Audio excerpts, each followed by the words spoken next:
La prière était présente pour chaque question jusqu'à ce qu'il puisse être dit avec assurance.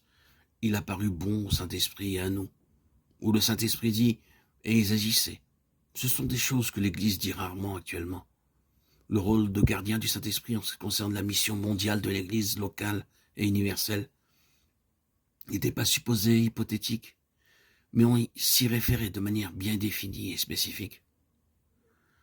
Nous sommes obligés de dire quelque chose concernant la grande difficulté de la nouvelle dispensation. C'est probablement une raison de plus pour dire que le changement était lent à se faire et que le Seigneur ne l'imposait pas à tous d'un seul coup. Il semble avoir nourri cela en eux avec certaines crises pour le mettre en œuvre. Le changement était si radical, la nouvelle position était tellement inconnue. En guise d'illustration, considérons Israël dans le désert. Soumis à de lourdes épreuves, ils ont donné ultérieurement de l'Égypte une image sublime et illusoire, quand ils aspiraient aux pots de viande de l'Égypte, à l'ail et aux oignons. Mais il y avait encore ces pots à viande, ils avaient leur pétrin, ils devaient malaxer la pâte, et la référence fréquente au levain parle du pain savoureux. Écrasés, opprimés dans l'esclavage, comme ils l'avaient été en Égypte, leur ancienne attache était cependant tangible. Le désert était une nouvelle position extrêmement éprouvante.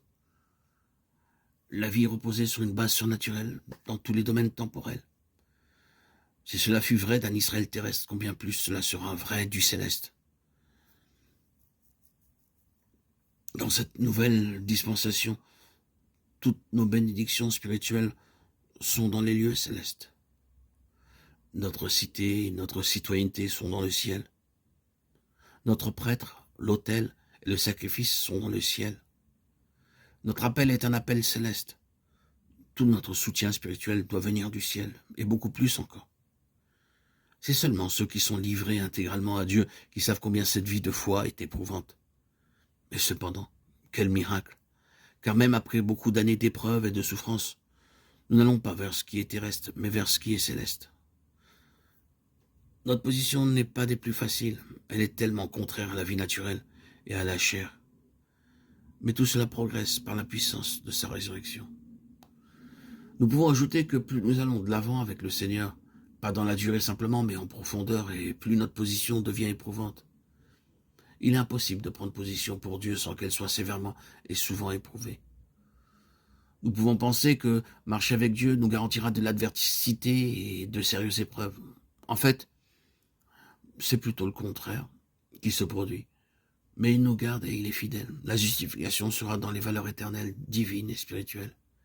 Et c'est parce que beaucoup n'ont pas eu de mesure spirituelle au-delà d'une position mentale, doctrinale ou objective, qu'ils sont retournés à quelque chose de plus facile, à ce qu'ils appellent une voie plus simple ou plus pratique. Et cela explique toute cette faiblesse qui se rencontre parmi les chrétiens à notre époque. Cependant, l'Esprit de Dieu pousse beaucoup de chrétiens à entrer dans la réalité. C'est vrai, malgré toute cette activité qui veut rendre le christianisme populaire en éliminant le dur chemin de la croix, il peut être nécessaire que quelques coups durs frappent cet immobilisme traditionnel. Mais cela aura pour but de faire correspondre la fin de l'âge présent au commencement de cette dispensation, à la fois dans la méthode mise en œuvre par l'Esprit et dans son objet. Les systèmes devront s'effondrer pour que la personne soit tout, dans tous. En disant cela, nous touchons à un aspect qui diffère radicalement dans la chrétienté organisée par rapport à ce qui était au commencement.